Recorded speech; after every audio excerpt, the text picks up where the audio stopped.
Nothing impacting us in the foreseeable future this morning anyway. Nothing that's imminent right away anyway. 67 the temperature at this hour here at the studio. The wind is light for the south.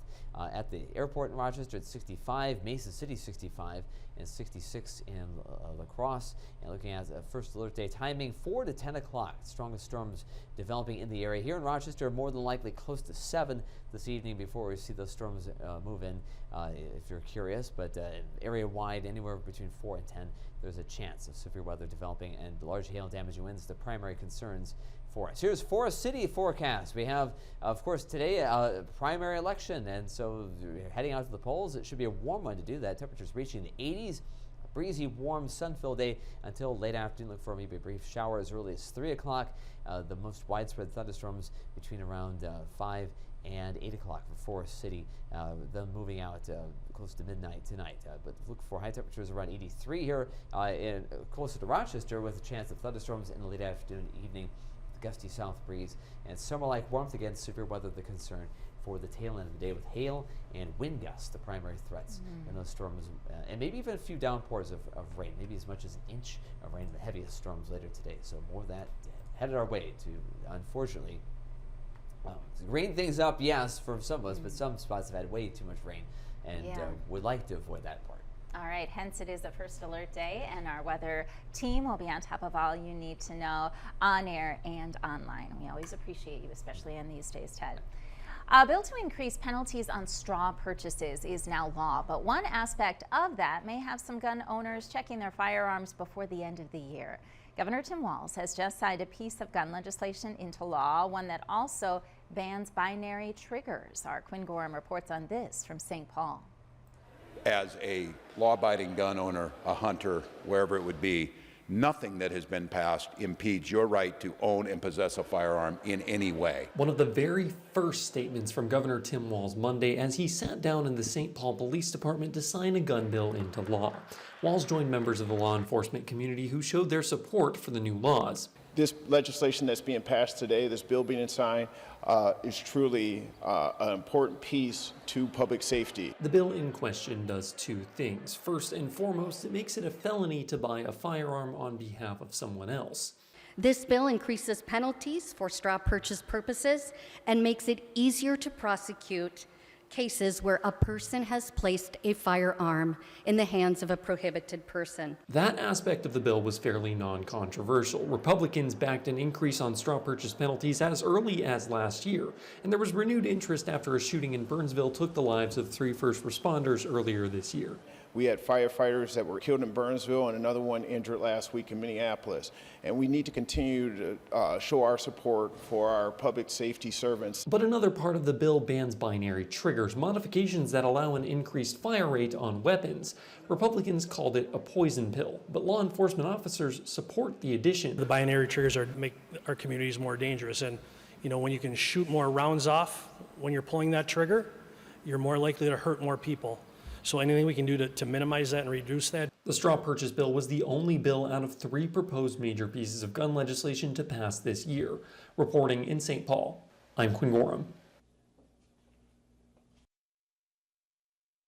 We are told the binary trigger ban will go into effect on January 1st of next year. Well, this is the big day in Iowa as primary elections are happening today. Our Charles Kelly is standing by and joins us now to break down what you can find on primary election ballots there. Good morning, Charles. Good morning, Jess. Well, this morning we're taking a look at Iowa's 2nd congressional district in Northeast Iowa, starting with what Republican voters can expect on their ballot looking to Cerro Gordo County, specifically Clear Lake Ward 3. The Republican candidate to represent Iowa's 2nd congressional district is Ashley Hinson. She is the current representative for the district. And for Republican voters, here's what your ballot is looking like. For State Senator District 30, your 2 candidates are Waylon Brown. He is the current senator for the district, and Doug Campbell. Now, looking to another vote on the ballot for State Representative District 60. The Republican candidates are Jane E. Bloomingdale and who is the current district representative, or John Rosenfeld. There is no candidate for the county auditor, but you can always write in a candidate while you're voting, and the county sheriff Republican candidates are David Hepperly and Matt Klunder. Now breaking down the Democratic candidates for the voters in Clear Lake Ward 3 to represent Iowa's 2nd congressional district as candidate is Sarah Corkery. For Democratic voters, here's what your ballot is going to look like in that district. For State Senator District 30, your one candidate on there is Richard Lawrence, or you can write in a vote as well. The Democratic Party has no candidate on the ballot for State Representative District 60. Again, you can write in your vote on there. The county auditor has Adam Wedmore as the Democratic candidate, and for County Sheriff, Brian Koob. So these are just some sample ballots that can be found on your county's auditor website. So in order to prepare for the polls, you can head onto those websites and kind of do your research before heading out this morning. And once again, that is starting at 7 a.m. this morning in Iowa. And later in the newscast, we'll take a look at another district in northeast Iowa. Yeah, this is a big election year, and it all starts in Iowa today. Thank you, Charles. Making some headlines around the nation, a fast-moving wildfire is forcing thousands of evacuations in Northern California. The Coral Fire is burning just outside of the city of Tracy. This is south of Sacramento. Officials say only one home has fallen victim to the flames, also injuring 2 firefighters. So far, it has scorched more than 14,000 acres. It is 75% contained. This is the first and largest wildfire in the state so far this year, fueled by extremely dry conditions and strong winds. Investigators are still trying to determine what sparked that blaze. A jury of 12 people and 4 alternates has officially been seated in Delaware in the historic federal gun trial against Hunter Biden. The son of President Biden is accused of lying about being an active drug user on a government form to obtain a firearm. He is pleading not guilty to 3 counts tied to possession of a gun while using narcotics. New Jersey Senator Bob Menendez has officially filed to run for re-election as an independent. Menendez, a 3-term senator who was elected as a Democrat, faces trial on federal bribery charges. He's denied any wrongdoing and is pleading not guilty. His filing comes one day before New Jersey's deadline for independent candidates and a day before the Democratic primary has to fill his Senate seat in the state. His decision to run for re-election also allows him to continue to raise and spend campaign funds on legal fees. President Biden is expected to sign off on an executive order regarding migrants seeking asylum at the southern border. According to 3 people familiar with discussions, the order would temporarily shut down asylum seekers if daily crossings exceed 2,500 people between ports of entry and would reopen when the number falls below 1,500 daily crossings. Sources say some details are still being finalized before today's anticipated rollout. The Department of Homeland Security says daily encounters at the border are currently averaging higher than 4,000, which suggests a shutdown could take effect immediately. Closer to home, a small business in Iowa is helping other entrepreneurs learn the ropes through a new online game. Logic Products in Iowa City is part of the inspiration. Libby Randall shares how they were able to turn their trials and errors into a way to help build this kind of platform. Small business owners have a new learning opportunity thanks to inspiration from a small business. It's an online game called Super Selling. We got asked to make a game that put people in the shoes of a real small business owner and all the choices they have to make and obstacles that they face and victories that they have. Players make decisions on everything from payroll and taxes to digital advertising and signing on with a partner. It's inspired by several different small businesses, including one in Iowa City.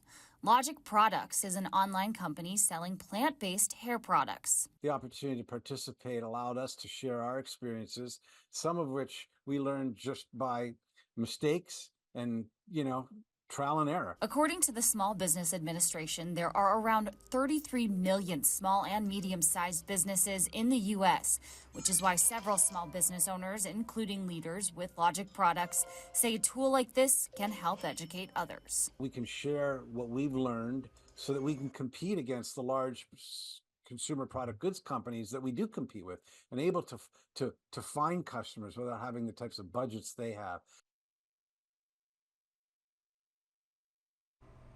It is 5:09 on this Tuesday morning. This is a first alert day. After the break, meteorologist Ted Schmidt will be joining us in our digital studio this morning to talk about the potential for severe storms later on. We'll be right back. When a story breaks, we have new information after a body was discovered. we ask. Good morning on this Tuesday as we come to you live from our digital studio, and we are here today mixing things up because we have some new audio equipment that is being delivered this morning. We had something go kaput on us. That happens in TV from time to time, and we're so grateful for our engineers for all their hard work to get us a new part. I heard it's a flux capacitor. Oh, is that what it is? Back to the Future. There's a lot of fancy gadgets around here. No. All right, this is our first alert day, and as Iowans will be at the poll for their primary election day, they're going to need to know about the potential for some storms later on. It is going to be something that impacts all of us. A long line of thunderstorms is expected to develop to the west along an approaching cold front. Ahead of that front, today another very warm day. It is a first alert day because of the threat of severe weather, but also a very summer-like day. We've had a couple of those in recent memory, and humidity has certainly been noticeable in recent days, and certainly this will not be an exception. We are looking at a very warm, kind of humid day. Here's the current scene from some of our Lewiston Auto cameras. Good to see the sunshine. Beautiful day so far. Very summer-like day. It is a first alert day, though, nonetheless, and later today, it'll be late afternoon and evening before we see the strong activity develop in the area, and we're looking at the possibility of damaging wind gusts and large hail, as well as maybe some locally heavy rainfall in some of the storms that develop from the west. Right now, a quiet scene on the radar for southern Minnesota, North Iowa, Wisconsin. We're all rain-free right now, but there are showers to the west. Nothing severe happening thus far. But that same complex of activity that's being triggered by that cold front, that will be something that we'll keep an eye on after 4 o'clock today. We will look for the possibility of severe weather happening. The primary concerns right now, large hail and damaging winds. A tornado is not impossible. Not the highest level of risk of that right now anyway for this what looks to be a progressive line of linear line of storms. Whenever we look at something like this that develops along this type of cold front, it'll move a little more quickly than some of the storms in recent memory, so not necessarily something in the way of excessive rainfall, but downpours of an inch of rain will be possible in any of those storms. Though we have the severe threat, the time frame 4 to 10 p.m. area wide. You see some of the higher numbers are around 8 or 10 o'clock. That's when you see the most widespread rain coming in, maybe just after the leading edge of the strongest activity. Some those downpours will go on into the night. The temperatures right now very warm. Look at this dew point. It's the 60s right now. So winds are not all that strong. They will pick up in time. At times 25 miles per hour. Right now it's 70 in Austin, Rochester 65. Future track computer modeling looking at 60s, and then readings in the 80s today. A stray shower or thunderstorm is possible developing from the south initially, but what we're focusing on is that line of storms from the west along that front. That moves in between around 6 and 8 o'clock here in Rochester, area wide to the west, already 4 o'clock though. And then we'll see the activity die down around between 10 and midnight. And then tomorrow, a brief shower is possible. Again, a secondary wave of cooler air along a front. Not severe weather, but a brief shower is possible anywhere from 2 p.m. until just after sunset, and then we'll see skies clear off and a breezy, cool Thursday. Beyond that, temperatures today in the low 80s, tomorrow 70s, and then barely getting to 70 on Thursday. The weekend looking terrific, less windy. Of course, tomorrow and Thursday will be the windiest days of the week. At the weekend, sunny and dry, low humidity and light winds. It looks terrific right now. 83 today, afternoon thunderstorms with gusty south winds. They'll reach 25 miles per hour in the afternoon. Tonight's thunderstorms in the evening, and then skies clearing off late, a low of 55. And your 7-day forecast, of course, a first alert day today. The rest of the week looking very peaceful and more seasonable. Not as many of those 80s, just comfortable 70s. Yeah, a lot to look forward to after we get through what could be an unsettled day. Yeah, a stormy afternoon evening. Yeah, a reminder that we have those great tools with our weather stream that you can watch on our website, also our app. It is so great for news and weather to have right on your phone to keep up to date with the latest. It is 5:17. School may be out for the summer, but some students are still wrapping up their sports season. So next we are going to meet our latest athletes of the week from Mayo High School. KTTC weather brought to you by Custom Communications. Good morning, everyone. I'm Nick Spiliopoulos. For Athlete of the Week this week, our honorees are better as a team, as a group of friends, breaking records on the track. And now these Mayo Spartans have their eyes set on later this week as they look to win big at state. Our Nathan Hawkins has more. The thing that's unique about the 4x1 is it's not an individual event. You need each and every one of your teammates to be able to pull through and do their job, because one mistake can mess up the entire race. Success in the 4x100 meter relay race takes much more than speed. It takes honesty and trust. And for the Mayo Spartans foursome, that comes naturally. Since 7th grade, like we've all been, I would say best friends, but we've all been like extremely good friends since around 7th grade. We're always like telling each other what we could work on, what we can do better. Like if one of us gets off slow, we'll literally just tell each other, we'll be like, you're not getting off like fast, like you gotta get moving, you know? That kind of honesty reaped rewards for the Spartans as the four-pronged attack of Carter Holcomb, Sebastian Bari, Logan Rautke, and Joseph Boguslawski ran their best race yet in the Section 1 3A Championship on Saturday. The race went off, handoff 1, handoff 2, handoff 3, and it was like, oh my gosh, we have a shot. And then finally at the lean, I'm sitting next to Coach Holcomb and his son and his wife, and we're like, oh, it's 41s, it's gotta be 41s. And you take a look, it's 41.73, and it's like, oh my gosh, they did it. 41.73 seconds, not just edging out the previous section record, but beating it by nearly half a second. I know I said surreal already, but it just feels so surreal. I got the baton from Sebastian. I couldn't hear anybody behind me, so I was running as fast as I possibly could. And the second Joseph crossed the line, I saw 41.73, and it was like one of the best. It was one of the best feelings, I guess, of the day. It was an accomplishment that the Spartans had in their sights. We were pretty confident. We knew that we had one of the best times going into there, and that we definitely knew that we could get faster than what we have, break 42, which we did. But while records will one day be broken, the Spartans are chasing something that will live forever. Our goal together is to win state. I mean, that's like cool and all, breaking all these records, but we're focused on one thing together. That focus is evident on a rainy morning 2 days ahead of the state tournament, putting in the work to try and reach the ultimate goal. I don't have to do much to keep them grounded. They're a confident group, but they also realize, you know, just keep working hard and do what we ask, and we have a shot. None of us are nervous because we know what we can do, but we come in there with confidence, and we expect the best of ourselves and like each other. 3 of the runners are juniors, but for Holcomb, this is his last ride, and he couldn't imagine a better way to go out than with this group. And these guys are awesome, bro. They're super fun guys. They don't care too much about other people and stuff. They just like to be happy, like to enjoy the time, cherish the moments that we have together, because this is my last year. They'll 3 be coming back next year, but to be able to go out last year with some guys that enjoy what they're doing and having fun, it's a blessing, man. The Mayo boys 4x100. Okay, we'll see y'all in state. See y'all in state. KTTC's Athletes of the Week. That's it for sports this morning. Have a great Tuesday, everyone. Thank you. Some entertainment news this morning. Musician and former Gossip Girl star Taylor Momsen is seemingly taking things in stride after she was bitten by a bat while on stage in Spain last week. Momsen and her band, the Pretty Reckless, were in the middle of performing a song when a bat latched onto her thigh. A video posted on her Instagram page showed the exact moment she asked crew members for help. A number of people run onto the stage to help. Then the bat is seen flying away just seconds later. The video also showed footage of the star at what appears to be a hospital getting shots in her leg. Momsen says she will undergo rabies shots for the next 2 weeks. This is kind of fun news. Pop icon Cyndi Lauper is planning her first major tour in more than a decade. She also says this is going to be her last. Events promoter Live Nation says the Girls Just Want to Have Fun farewell tour will have Lauper headlining shows in 23 cities across North America, including Minneapolis at the Target Center, and that show is going to be on December 4th. Pre-sale tickets are available today ahead of the general sale starting on Friday. The 2-time Grammy winner also has a new documentary coming out which focuses on her life and career. I've always loved her, so maybe you have to keep that in mind for December 4th. Fans of Taylor Swift and Travis Kelce are curious about where the couple's relationship is headed. Well, they can thank Jason Sudeikis for trying to get some answers.